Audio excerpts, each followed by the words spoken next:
As the Forgotten Army, 80 years on, their sacrifice was not forgotten. Just as they had on VE Day in 1945, crowds gathered in front of Buckingham Palace. Leading the flypast, a lone Lancaster bomber. All senior royals were in attendance on the balcony.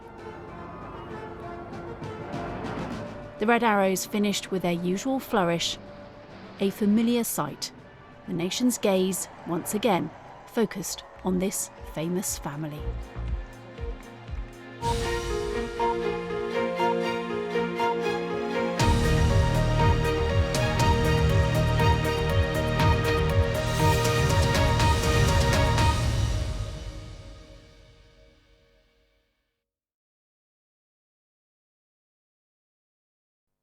Hello there. A cold wind all the way from the Arctic is heading our way over the next few days.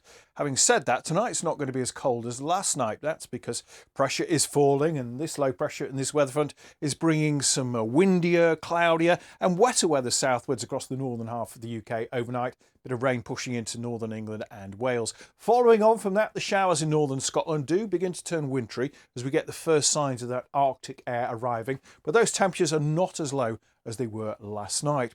We'll start with a bit of rain to clear away from southern areas on New Year's Day. Following on from that, though, there will be some sunshine, but a stream of showers come in as well.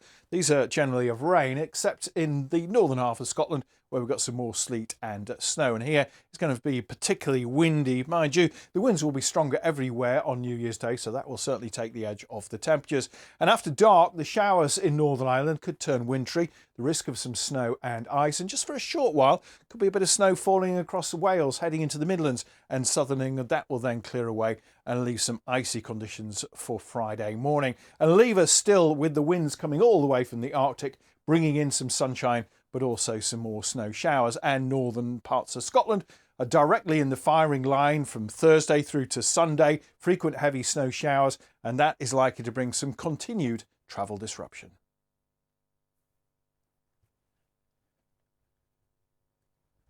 We're here in Washington to find out what comes next. Neither Vladimir Putin nor Donald Trump was able to say that they had agreed a ceasefire in Ukraine. You can see this house has been completely washed away. Not only at home, but around the world. It's so easy to see all of the dead coral. You can see the frustration and the desperation. There's simply no food. Our correspondents give you the full story. The residential area where the crash occurred is massive. Join us on BBC World News America on the News Channel and iPlayer.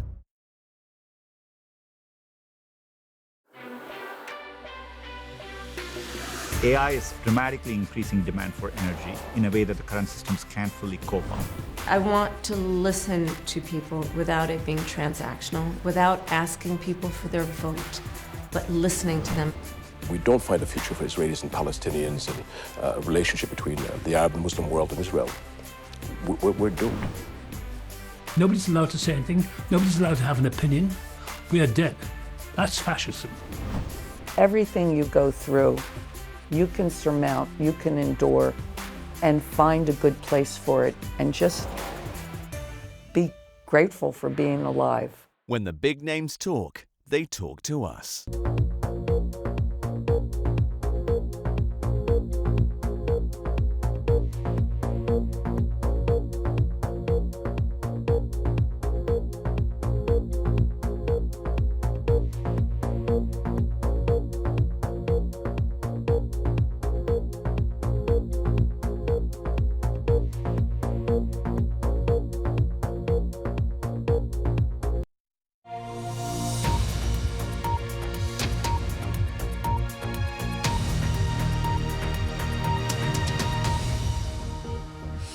Hello and welcome, and thank you for joining us here on BBC News. I'm Arunodaya Mukherjee, and a very happy new year to you if it's past midnight where you are. We've been getting a glimpse of people around the world celebrating New Year's Eve.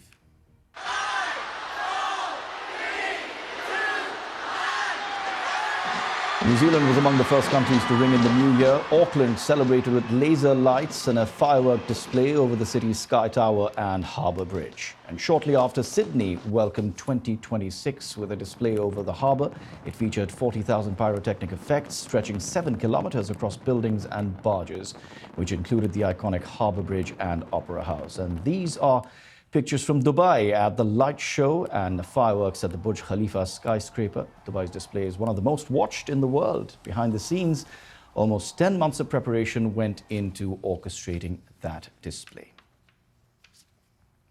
And those are live pictures that are coming in from Paris now, which has just ushered in the new year. The Arc de Triomphe all lit up with fireworks and that dazzling display of fireworks. As you can see, of course, that entire road leading up to that. You're also getting glimpses of the Brandenburg Gate as we speak in Berlin, which is just counting down to 2026. So those are the images that are now coming in for the new year as thousands have gathered there, as you can see, ushering in the new year. Those pictures certainly coming in from Paris, an amazing display of fireworks.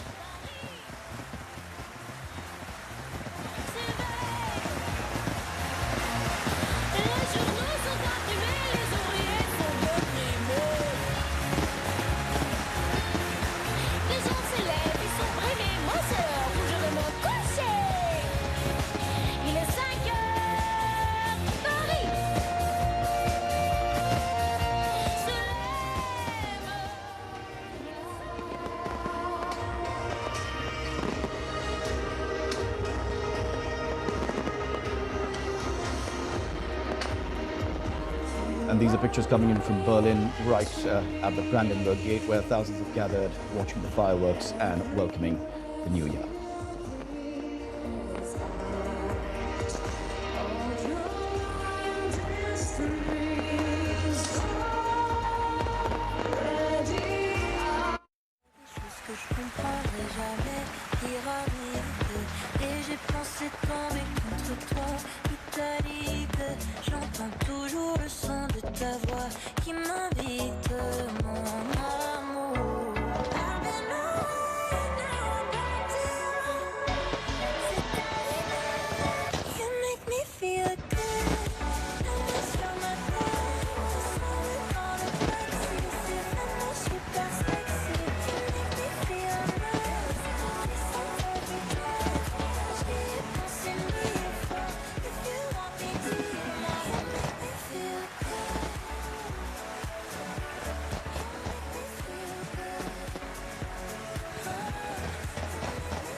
So celebrations being marked there for 2026 in those countries which have just seen the clock strike midnight.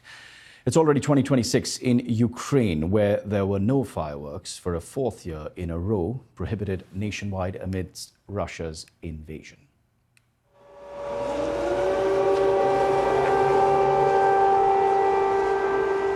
From the skyline we just saw a short while back and the sounds of celebrations. Instead, Kyiv welcomed the new year with that familiar sound of air raid sirens. These pictures from hours ago at Independence Square.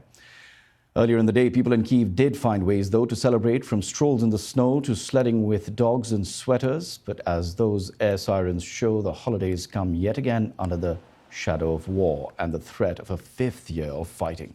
Some more optimistic than others going into the new year. On the eve of the holidays, we want to believe in something good, so we have to look for meaning. We have relatives who defend us, so we are waiting for them at home and want them to come back to us. My dad defends me, so I believe in peace that everyone will return home. I will raise a glass to victory. I believe that we will stand firm in this war, but the price will be very, very high. We must be realistic. Of course, everyone wants to believe in peace, but I don't know how wise it is to believe. We must do something to achieve this. And this applies to everyone. We must go and fight. And Ukraine's President Volodymyr Zelensky delivered a New Year's address. Here's some of what he had to say. The peace agreement is 90% ready, 10% remains, and that is far more than just numbers.